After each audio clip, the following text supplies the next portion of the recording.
Hello and welcome to our Education for All video series, where we'll be talking to a range of wonderful people about their experiences.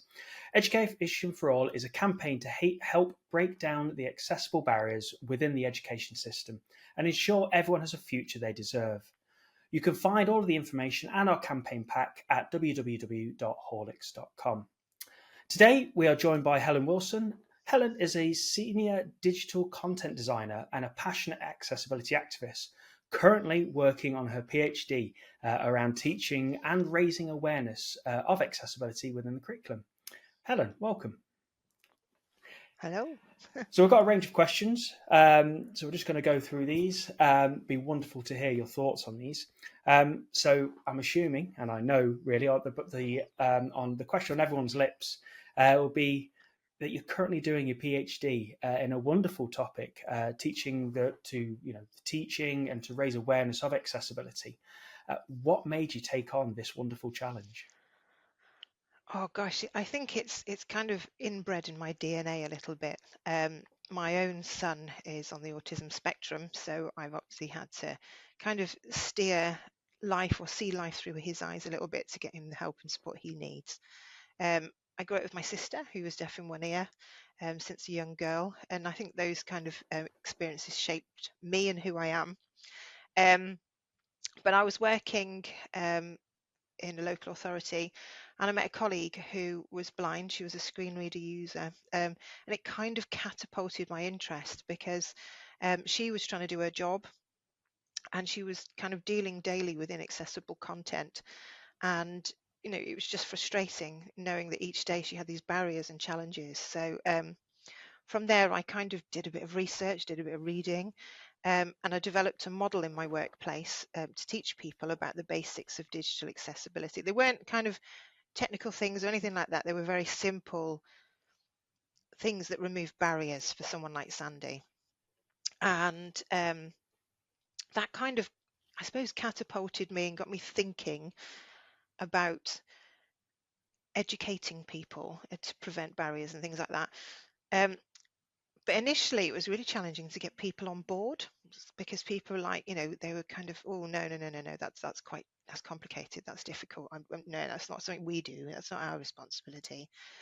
But once we kind of got bums on seats, if you like, and they realised that some principles that actually can prevent really big barriers can be quite simple and are actually quite significant for people like Sandy.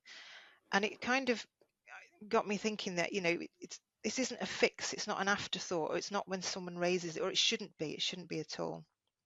But I was quite fascinated, and this is where my PhD came from, was the unlearning that people had to do to learn these skills. So people had either taught themselves how to use things like Word or PowerPoint. They'd established practices. They've done things the same way 20 or 30 years. And it made me think it shouldn't be this hard to show people some simple principles because they're unlearning. And as a former teacher, because I taught digital design prior to working at the authority, and I just thought, if I'd have been able to teach my students this, I wouldn't be having these challenges of unlearning or trying to get people on board. So I kind of started thinking, I wonder how people or where does that happen? Where does this learning happen? And it turns out there's a huge gap in terms of teaching this topic. There's just not a lot there. Um, so I started to kind of think I was doing an EdD years ago. Unfortunately, I had to pull out of that because of various life circumstances, and I had health problems of my own at the time. And it was very much around digital literacy skills frameworks. And I was thinking, these little things that are simple to do should be part of that. So I just kind of, part of my research was getting me to look at where would you actually establish these skills in the first place? At what point would someone learn them?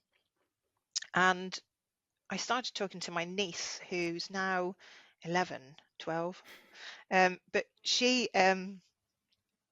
when I was telling her all these things, it was just like a sponge. She was taking them in. There was no pushback. There was nobody getting frustrated of, oh, well, I've always done it this way. There was none of that.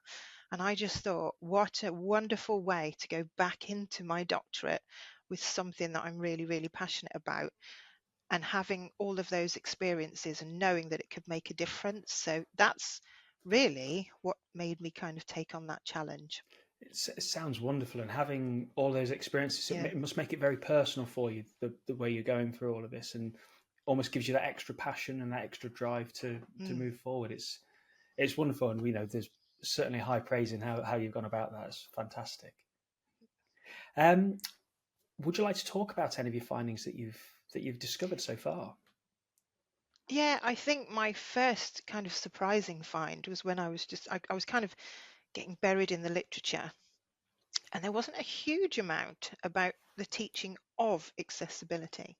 So there was stuff around accessibility or digital accessibility, and the web content accessibility guidelines and people learning about these things, but there really wasn't much on that, actually, the teaching of it. And if there were, they were really, really kind of what I call um, reflective pieces. They weren't what I call research, nothing kind of substantial. And I think I found that there is teaching going on, but it's not formally on the curriculum. It's not necessarily mandated. There's nobody who governs it. So it goes on in kind of degree courses, postgraduate, and the workplace. So very, very much around those web design kind of area, I suppose, because of the regulations. But what I found really, really interesting, and interesting for me personally, was that they were finding that people, younger people who were arriving on these degree courses had little or no awareness of digital accessibility at all. And I was thinking, wow, I found my little niche, my little thing. And then I was thinking, for my research to do any good, um, we'd need kind of teachers on board, because teachers would have to teach it. And then when I started reading there, it was kind of teachers don't feel confident with the subject because they don't know the subject hugely themselves. There's a big kind of assumption it's technical, it's specialist, and yet there's like lots of little things that people could know that make a difference. And the lack of confidence, or the hero model that they was talking about in one of the papers, of it's normally people who bring it to the table is why it's taught in places, rather than people taught to teach it, if you know what I mean. So yeah, so I haven't actually started the research yet. I'm actually in talks with schools at the moment to which ones to go into, but I have been in a school myself and actually piloted some ideas with young people, which I really, really enjoyed, because there wasn't any pushback.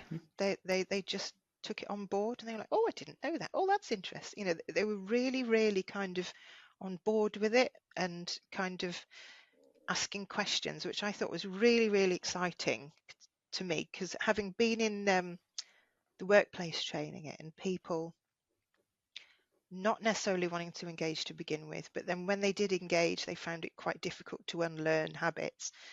These were 14-year-old kids, and I think I kind of opened a can of worms in a way. I kind of showed them some really basic bits and pieces like color contrast, descriptive links, and then I also showed them keyboard accessibility. So you can actually, so if you couldn't use a mouse and go around a keyboard, and I got them looking at their school website, and I almost wished I hadn't, because they were going, oh, this wouldn't be very good for these people, and this wouldn't be very good for this set of people, and you think, yes. So it was really, really, I was really, really kind of taken by that. But then as I was reading further, it was like, where would I kind of frame this? Where would I put it? Where would I position it in the curriculum? So I was kind of having a look at on the computing curriculum at the moment. They look at input devices and output devices. They look at like assistive technologies, but they don't look at the fact that assistive technologies only work well when content is made in an accessible way. And that bit, the content bit, isn't taught. So I was thinking that's around Key Stage 1 and 2. Then I was looking at the citizenship curriculum, because to me, we're all citizens in a digital world. And as citizens in a digital world, we need to know how to be inclusive digitally. So that was my kind of thinking behind that. But they look at things about how actions impact others and social justice and those sorts of things, which come into kind of the accessibility conversation. And long story short, some of the studies of the perceptions of young people about disabilities, empathy around 9 or 10 appears to be a good age to kind of teach people this, and that's where I'm aiming it. So as I said, I'm speaking with schools at the moment, just about to do my ethical approval to get going. So really quite excited. Really, Yeah. it really sounds it. Because you've Yeah. got almost a proof of concept with what you've done. Do you find that other schools would want to pick that up a bit more, or are they quite standoffish at the moment because it is a new topic, really? Yeah, I've got one school who's very interested, very interested in getting on board. I think accessibility or digital accessibility is just starting to, because it's a very specialist thing at the moment. I feel I go to a lot of kind of things, and we're all kind of preaching to each other. So having a school that's kind of going, oh, I want to know more about this, that to me is really exciting. So others I've approached, and they were going, that sounds like an interesting subject, but when you have, when it's a one-liner, you're not there. I don't know if they're not sure because it's a new subject. But yeah, I think it's got to come, hasn't it? Because it's part of our society. So I think right now I think is a good time. I think we're on the cusp of potential change, I think, with what's going on. And I think with technology moving so quickly and people being more aware of what technology can do, not realizing necessarily it's assistive technology, I think we've got more kind of leverage to get people on board. That's how I see it at the moment. I think it's good. I've had a very small experience when it comes to teaching in general, but trying to teach accessibility to schools. We've done a careers day before to talk about how we create websites, and we actually took our mini empathy lab with us. And the one Yes. tool that they always wanted to play with was the virtual reality headsets. Obviously, it's quite cool and Mm, quite things mm. to do. But as soon as they did that to get to empathise with people that would not see in the same way that they would, they actually started to have conversations. So Yes. it may not be the first thing on their mind, but once they've gone through this process, certainly everyone wants to learn a bit more, and it does grow. Like you say, empathy is a brilliant way of going into Yeah. this and finding out other people's experiences. I think it's brilliant.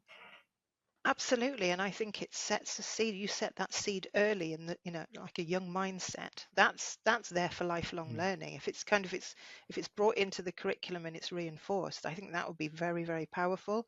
Because I think at the moment we very much got silos of work going on in this. It's not in the mainstream yet. It really isn't. So if you walk down the street and ask someone about it, they wouldn't know. But I think if you educated at school about things. So we educate about online safety. We educate about things like GDPR, recycling. We educate LGBTQ. All those kind of things. And young people have got a very different kind of mindset because they're aware. And I think if they had this as well, I think they'd be a bit more kind of say empathetic, but I think they'd understand a little bit more when they see others in society with different kind of ways they interface in the world, And I don't think, because even disability isn't really on the curriculum. So this is like it's like using digital as a vehicle to raise that awareness as well. So I think having that seed set very early in the lifelong learning journey, I think has got the potential to address this issue at scale, whereas at the moment we've only got kind of a niche set of people kind of advocating, if you know what I mean. So yeah. No, I think that's brilliant. That planting that seed very early is Yeah, yeah, it's vital. So no, it's brilliant. absolutely. I mean, during your early investigations and your conversations with the schools, how high on the agenda do you believe people find accessibility? I think, if I'm honest, because it's not in the mainstream yet. And I think in terms of accessibility, the only real conversation, so if I think about the literature I read, in terms of being high up on the agenda, if people are impacted by the web accessibility regulations, there's obviously conversations, but people are still having to fight the business case for things like that, even though it's a legal requirement. In terms of schools, there really isn't any paper, not any paper, there isn't a lot of literature around this being taught in schools. In fact, I've only found one paper that actually refers to that internationally. A lot of it's kind of later on. But I think in terms of universal design for learning, which is where your teachers kind of put stuff together to differentiate in the classroom, if you like, they're aware of that. But again, reading the literature, people aren't as confident in kind of meeting all the needs of different learners and what that means, what they've got to do. There's a lot of support that's needed. And I think people know they need the support, but possibly don't know where to look for it, I think. So interestingly, at the moment, I'm working very, very part-time at a university as a research assistant, and we're looking into universal design for learning. And this is at HE, this is higher education level. But as part of that, I've had to do a lot of reading around it. And again, it's a framework, which is a really good framework. It's based on research, but again, people aren't so aware of these things. And I think as people are, and people learn, things change and people learn new skills, I think the interest and the demand will inevitably start to grow, I think. Yeah, it's almost the snowball effect, isn't it? So you get a Mm, little bit, and then hopefully it'll grow and grow and grow and get to yeah, that size for us, which is obviously all what we want to achieve really on that one. yeah. Um, so you've got a very good experience in the work you've done before. You work with your friends and family.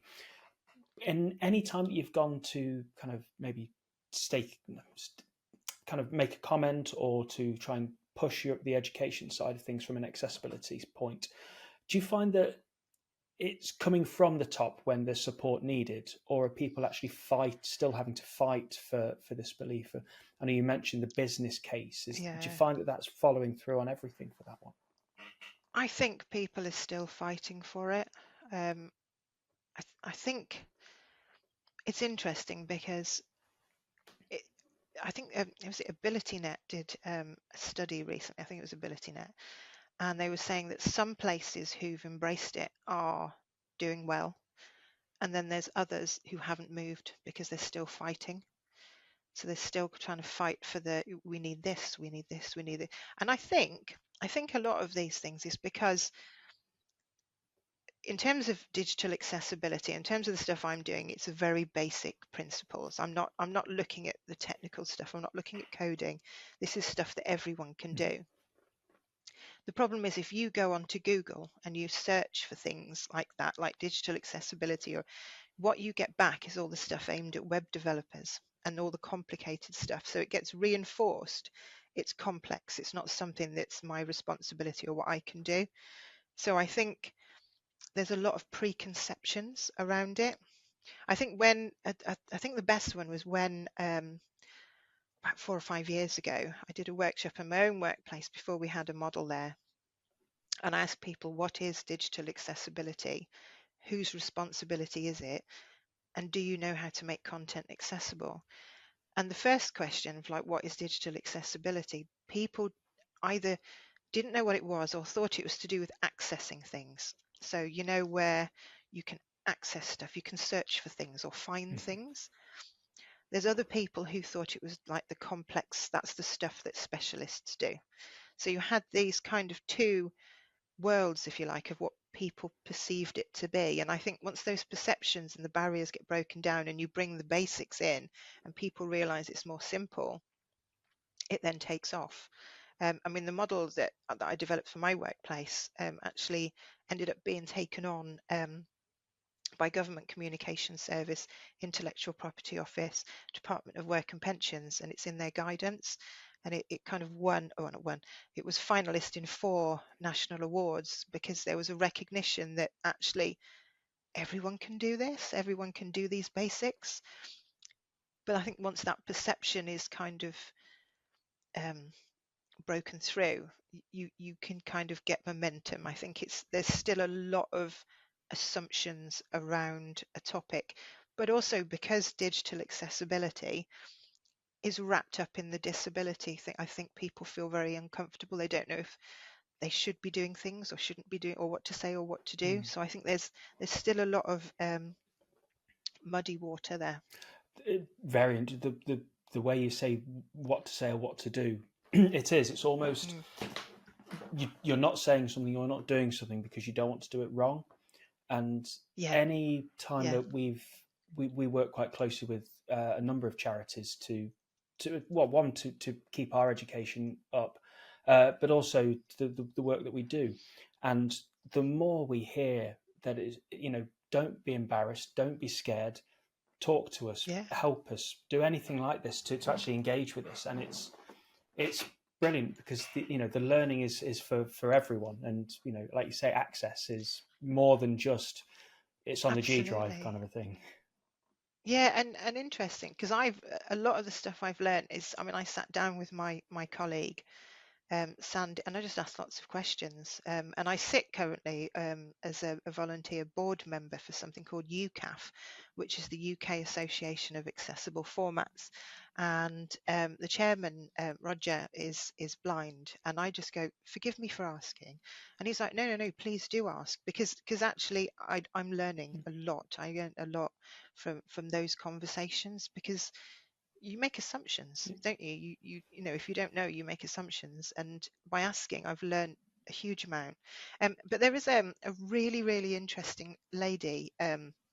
She advocates very much for hearing impairments, so captions is one of her big things. Meryl Evans, I don't know if you've heard of her, but she does this thing about progress over perfection, and don't berate, educate. So it's like, where people put stuff out and then they get picked fault with Mm. because it's not accessible.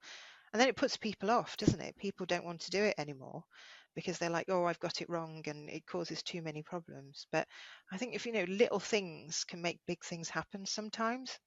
My colleague Roger, I did a conversation similar to this for Global Accessibility Awareness Day, and I was just asking him on this conversation, what is it that, what are the barriers that you face with documents that people send to you?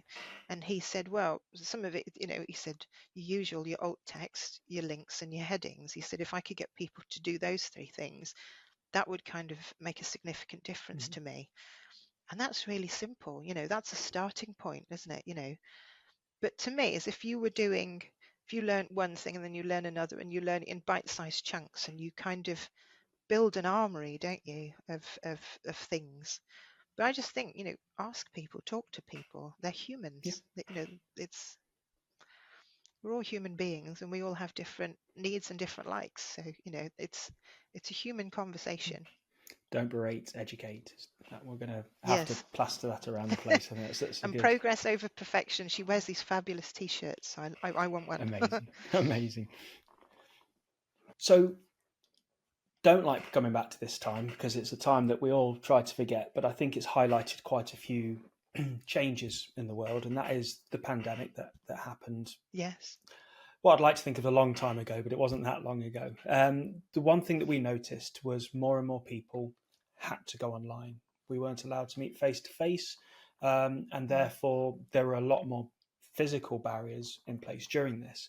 Um, but now it's common fact, it's commonplace that digital learning is in there.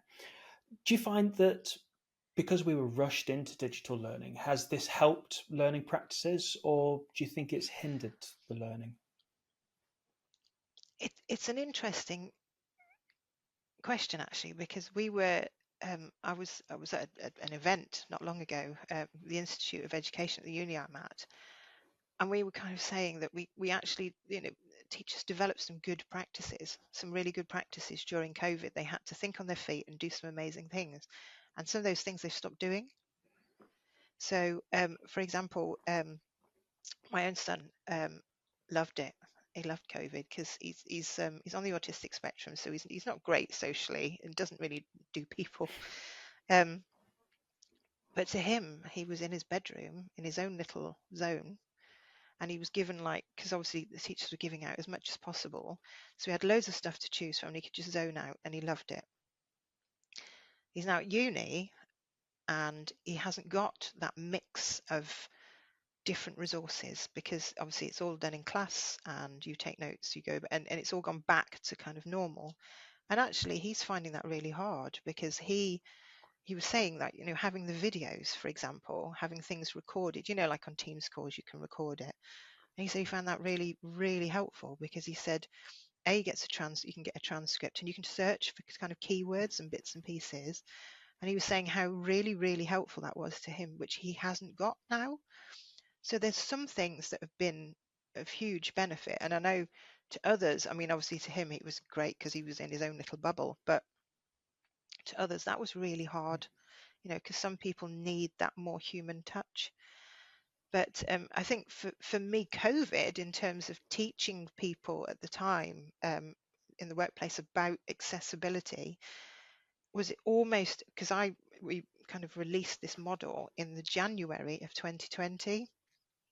And it was like, getting people to kind of listen was really hard. It was right at the beginning. When COVID hit, people went, oh gosh, yes, because they were suddenly cut off. They, they're being accessible to all the things that they used to and stuff. They were suddenly experiencing this being cut off, being restricted, and actually it was a really good vehicle, I suppose, to get people kind of to understand that that's somebody's everyday life experience, not being able to go out, not being relying on computers when the computers don't work, i.e. with inaccessible content or this, that's. So I think in terms of COVID, there are some practices that I think have helped. Because digital, I think, has accelerated. I think our reliance on technology has accelerated, certainly on online shopping and things like that. And I think in terms of accessibility, a lot was highlighted. I don't know if you remember, there was some, I think certainly BSL, where people were watching the announcements. There's no captions, no BSL, no nothing. And it really raised the bar, I think, a little bit in terms of accessibility. My only fear is we're forgetting those lessons that we got taught, because we had to do a little bit extra. And although I know some people, well, it was a bit burnout, wasn't it, really? But there were some really good lessons learned, which we need to hold on to, I think. We definitely do, and I think it's, only recently we had someone standing outside, excuse me, in the rain, making a very important announcement for the UK, and there was no sign language No, version of this. Something that no, we did learn during the lockdown processes, and sadly, again, yeah, learnings have been forgotten and they are not being done now. So it's definitely something that we do need to continue yeah, doing. absolutely. And I think accessibility wise, we were starting, I think we were moving forward. I think people were more aware. I think because it was happening to them too. But I think because we've got back to normal, I think things are. We need to keep pushing. We need to keep pushing and keep showing and keep demonstrating, because actually, in terms of accessibility, to me, it benefits everybody. I love having I love having lots of digital tools to kind of do different things with. So I've got several methods to do the same thing, and that to me is something that we just need to kind of keep saying, that multiple ways is really helpful for people. It really, really is, because it kind of promotes that independence somewhat, rather than that reliance, I think, because in the classroom you're very reliant on the teacher, aren't you? And you kind of do as you're told, and you kind of go through certain processes. But I think having an armory of like resources and bits and pieces and online, you can immerse yourself and do so much for yourself, I think. But yeah, yeah, we need to just keep pushing, because there's a lot, especially with technology. It's moving so fast at the moment. I mean, things like I don't know if you ever have it. You know, when you have a dry writing day. I don't know if you ever have these. Um, so I can kind of be at work all week and have quite an intense week, and then on Fridays I'm off, and I can't get my head back into my kind of research stuff because I don't know if you've had it where you're really deep in something, you come out of it for a few days and you almost have to start again. So things like Chat GPT, for me, for my kind of my brain when it doesn't want to work, I kind of ask it questions, almost like a warm up. You know, when you go to the gym and you do a warm up. And I think there's so many tools that can help people in terms of like that cognitive um, support. I mean, I think it was I was looking at something for my son called JamWorks. I think that's something that JISC have been promoting. I don't know if you've seen that either. It's a great thing where it like records lectures, and then it'll write notes for you and Brilliant. kind of the key points, which I think is brilliant. Wouldn't you love that? It'll be better than Time reading my saver. handwriting. So yeah, it'll be much I better. know my handwriting's shocking. That's why I want to be a doctor. So I mean, with Chat GPT and these Yeah. new tools, they're helping yourself. Are you finding they're in the wider community? They helping, and maybe anything you found during your school visits? I think, yes, I have seen Chat GPT. Well, I when I did the school the course I did with the 14-year-olds, I could tell what had been written by Chat GPT. So we need to have stuff in place so it's used appropriately. And when it's used well and for the right reason, I think it's great. I think teachers can see the fear of where it could go if it's not managed properly. But I also think things that help people, like summarize notes and bits and pieces where people are struggling, and not necessarily struggling because of maybe learning disabilities or any difficulties, just stress. You know, these things are just helpful. Um, I think there's so much going on, and it just the speed of which it's going. I think teachers almost have a lot of work to do to keep up. And I think in terms of support for teachers and the framework for teachers to kind of learn and their CPD, that's going to need to change, I think, quite considerably, because if they don't learn it, their students are going to be doing it, I think. I mean, that leads me very nicely onto my next question: is there anything that needs to be done within the curriculum itself to help teachers, or is there another level that needs to be brought in to support teachers with accessibility?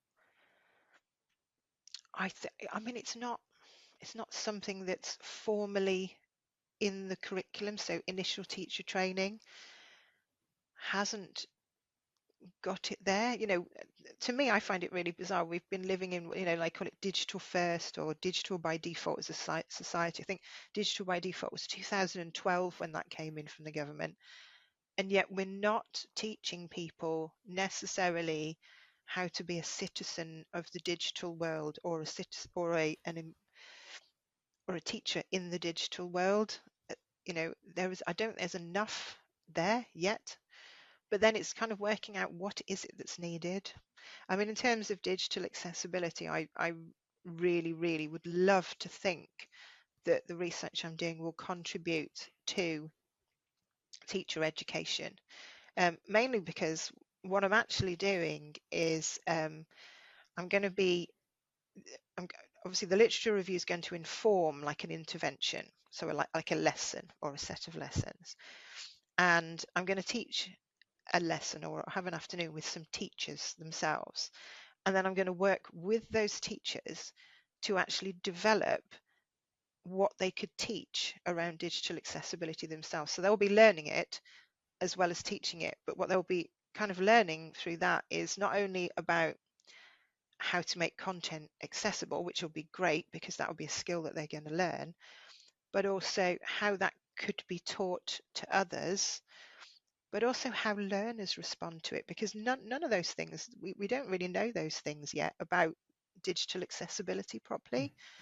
So, so I'm going to be working closely with teachers. So I'm going to hopefully learn a lot about their needs in that whole process, so to hopefully be able to contribute to, say, in terms of teacher support, this is what's needed, because through that journey we identified this. I don't know yet until we do it, but I just think it's going to be really, really interesting, because there isn't anything out there, and if it is, it's ad hoc. Mm-hmm. It's not part of their initial it's not the foundations of you need to know this stuff in a digital world. It kind of happens, when you're a teacher and you kind of get bits of training that kind of come in. It's not a solid framework Mm-hmm. yet. There are bits, but there's nothing that's brought it together, if you know what I mean. Yeah, definitely. I mean, from my experience, when I was at school, I remember, well, we used to have the old BBC computers, then we went to an Acorn Yeah, computer, and then finally into a PC throughout my education world. And I remember one of the key parts that we were taught was covering letter, CV, making sure that it looks nice yeah, and it is looking presentable for an employer to read more and to potentially take you on. Obviously, anything that we got taught then was make it look good and make sure your English yeah, is right. yeah, They never taught us, and this is no disrespect to how we taught that. They never taught us about headings.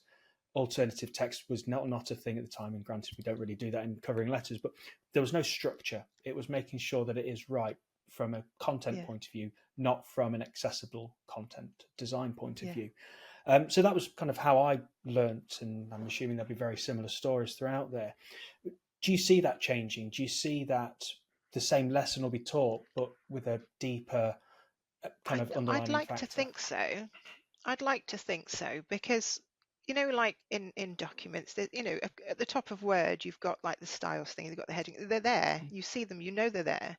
But I bet a lot of people don't know what they're for. But actually, when I've taught people headings and shown them it, and I've kind of gone, when you go to a book and you have like the contents or the chapters and stuff, that's kind of how that helps. But I use headings myself, and I was taught headings when I kind of did my dissertation, and a lot of people use them, but they don't know the significance of that as a really helpful accessibility thing. Mm-hmm. So they may have been taught how to do it, but they don't necessarily know how useful it is for other people. So when I've kind of watched colleagues on like screen readers, and they open what's called like the elements list, and that's their navigation, it's absolutely vital. Mm-hmm. And these things are shown, people are taught how to do them, but it's not brought in. So to me, I think if teachers were kind of trained to know about kind of accessibility, you can open a PowerPoint and there is one little button. Once you're in show mode, one little button, you could put captions on.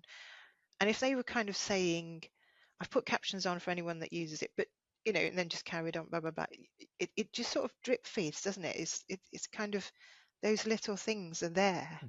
Or so headings.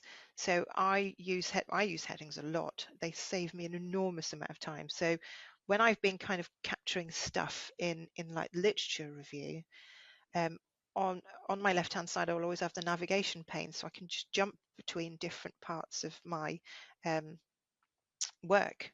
And that's a really useful tool. But if somebody had said to me, did you know that that also helps with that and that? That's just one little sentence that could go, oh, I didn't know that. And it doesn't need to be really, really in depth. It's just drip feeding the importance of these things that people already know. I've got people who know to do descriptive hyperlinks.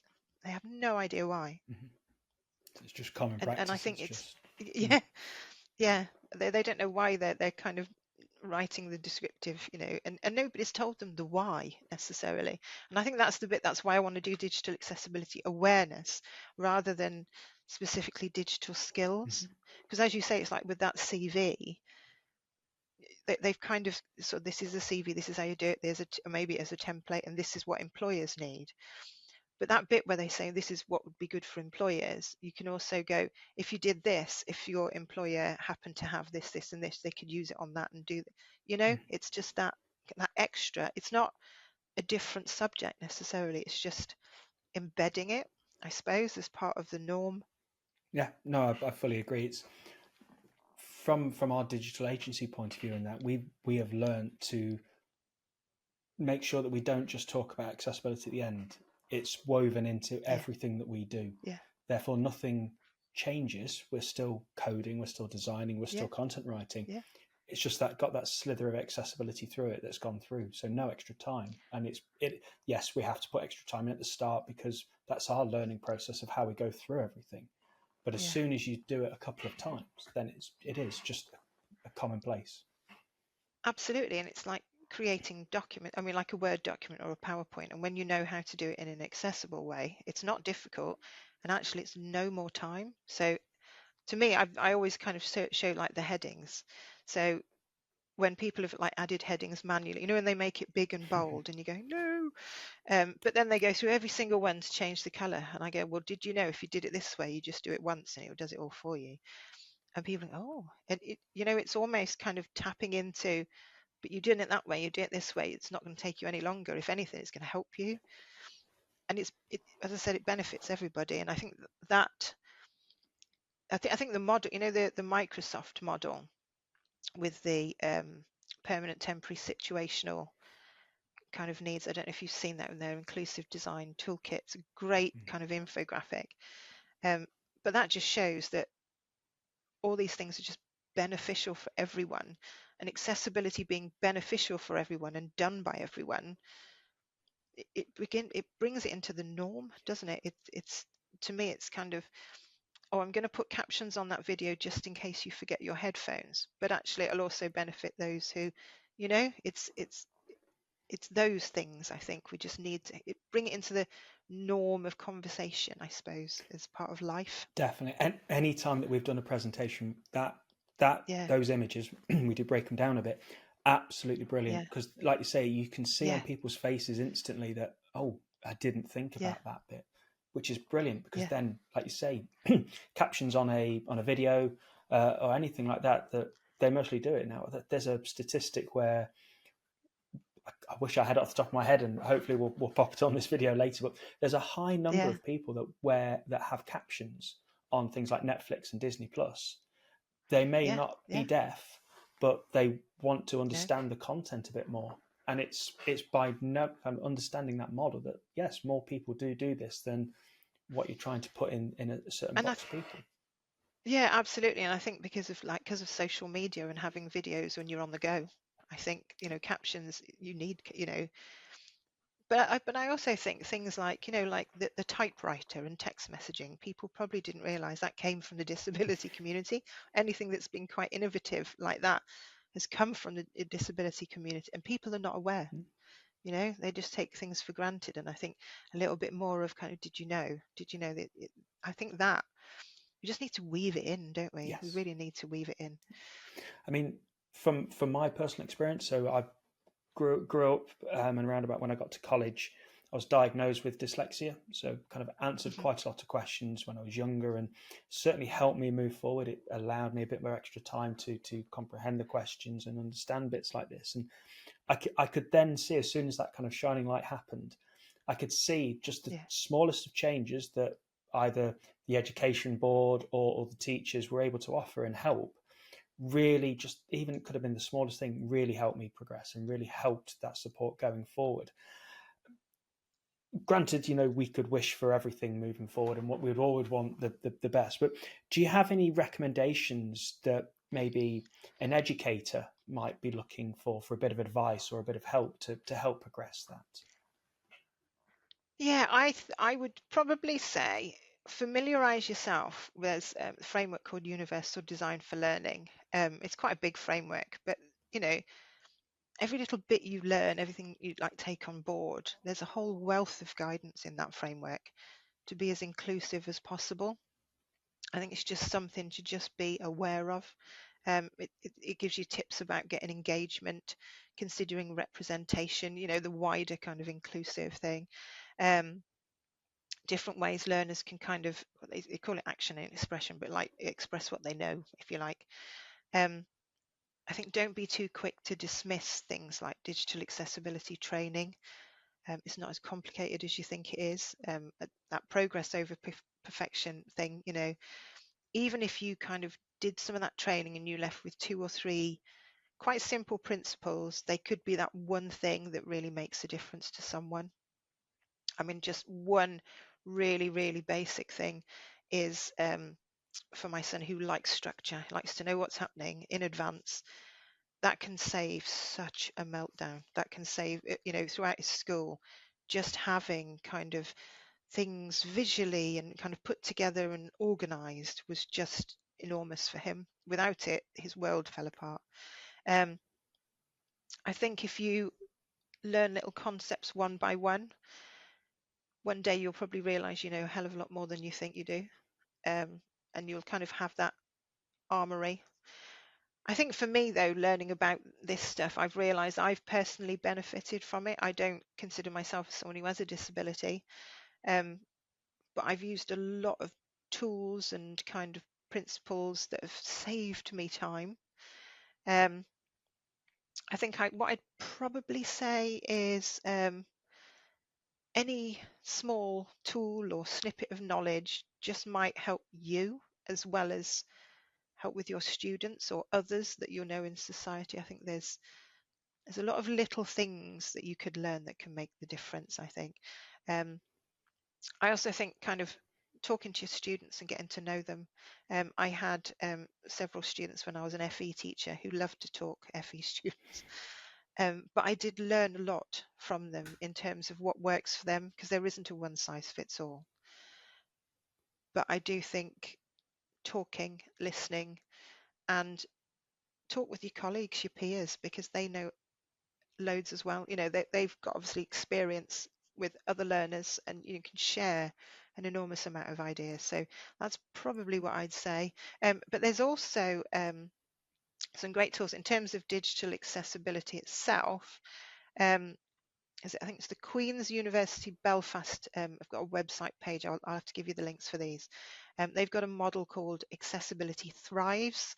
It's a really good little acronym, but it captures those really basic principles of digital accessibility. And what they've got is some guidance on there with some really good videos. They're only a few minutes long. When I say a few minutes, about 5 minutes long. But if you, in 5 minutes, can take on board some little basic principles and use them, that can make an enormous difference. They've also got another little acronym called SLIDE for presentations. So it's like a little reminder of the things you need to think about in presentations. Again, they've got a video to explain it all. Brilliant. There's the one I developed for my workplace called Sculpt for Accessibility, which is kind of Sculpt is the 6 things. It was like structuring your document with headings, color and contrast, use of images, links, plain English, and tables. So those kind of basic principles were what my colleague Sandy found really helpful in documents. Similar to Thrives, there's a website called Learn to Enable, which is my own model, which I'm kind of hoping to use my PhD research to kind of inform its development. But there's enough there to kind of get some basic nuggets of knowledge. All are quite similar, but I think that bite-sized approach, don't overwhelm yourself, just learn a little bit of bite-sized stuff here and there, and bit by bit you'll start to become a little bit more confident. But also if anybody does know about this stuff, what I would probably say is there's a great survey being done by UCAF, who I'm with, called What 10 Things? And it's aimed at both the disability community and kind of the community of people who make content, because we all make content in the digital world, but it's kind of, if you were someone with a disability, what 10 things would you want people to know that would just be really helpful? And then the other side of it is like, what 10 basic skills do you think everybody could kind of learn easily? So say someone who can, I guess, create a document, but don't necessarily consider themselves quite technical, and go, well, I know how to add alt text, I know how to do this. These are things that I think everyone could learn. It would be quite useful. It's a really good survey to kind of input some information. So and they're collecting that again to make some more bite-sized guidance, and I think that's the way forward, one little chunk at a time. That's fantastic. So that'd be my advice. Yeah, no, that's absolutely brilliant. Thank you for that. I discussed it. We're going to do another interview soon with my old head teacher and trying to understand Oh, how he was learning and how essentially how when I was a child how he tried to work with that. So it's going to be very fascinating. One of the conversations we had was regarding mainstream schools and yeah, specialist schools. His yeah, his conversation that I had with him was it's very hard because he wanted as many different people in a school as possible mm, for their experience, because when you go into, even you could say even an all girls school or boys school, a specialist school, you're losing factors that you're not working with. yeah. And I'm just wondering if you have a view or a comment, or is there anything you'd like to talk about on that? Yeah, I would agree with him that I think the more diversity in a school, the better. And I say that because without it, teachers and other learners aren't exposed to difference, diversity, different people, different skills, different stuff. Um, my own son didn't go to mainstream school, and I didn't want him in there because they just didn't have the awareness or the stuff to help him, Mm. which I just wish they did. Um, what's really interesting is he kind of, because of where it was, and there were kids that came from all sorts of places, he didn't necessarily grow up with all the kids in the neighborhood and didn't kind of have the same friendship groups, therefore was excluded even more. Mm. So to me, him being in the mainstream environment, once he got to sixth form, he suddenly had he had friends, and the change in him was incredible. He changed significantly. And I think that was because, don't get me wrong, his school were brilliant. They were absolutely brilliant, and he absolutely nailed his GCSEs. But the other bits that weren't there, which when I saw him thrive when he got to sixth form, to me it was wonderful to see, because he was kind of integrating and getting friends and talking, and he wasn't so insular. But I think what for me personally was really upsetting is the fact that um he was doing really well, and I was watching him grow and develop very, very quickly and doing really, really well. And then COVID hit, and it all went right Mm. back. And it was almost like it just quashed all of that really, really important stuff. So I would say I would probably agree with the fact that if we can, I suppose, get a melting pot of different people and different needs, because the more and more we separate, the more and more people aren't aware of other people's needs, and the more we're going to have this battle to advocate later on in life. So yes, I mean, some of the stuff I want to do at school, is bring that into the conversation. But if there's nobody like that around, it's an abstract Mm. concept, isn't it? So, and there's a lot that young kids love to contribute. They'd love to be able to contribute, and so yeah, I would agree with him. I think in the sense that encourage it, but again, it comes back to supporting the teachers, doesn't it?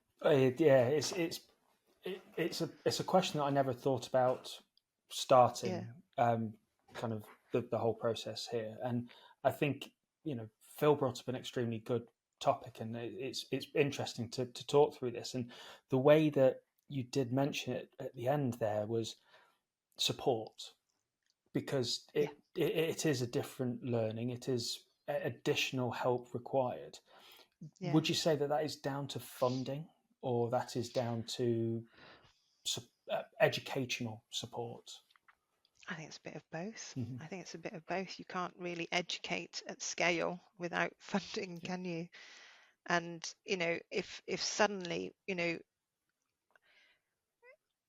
all kids were all together, it, there's a lot to do. There's a lot to do, and if you're not taught or educated, or it's.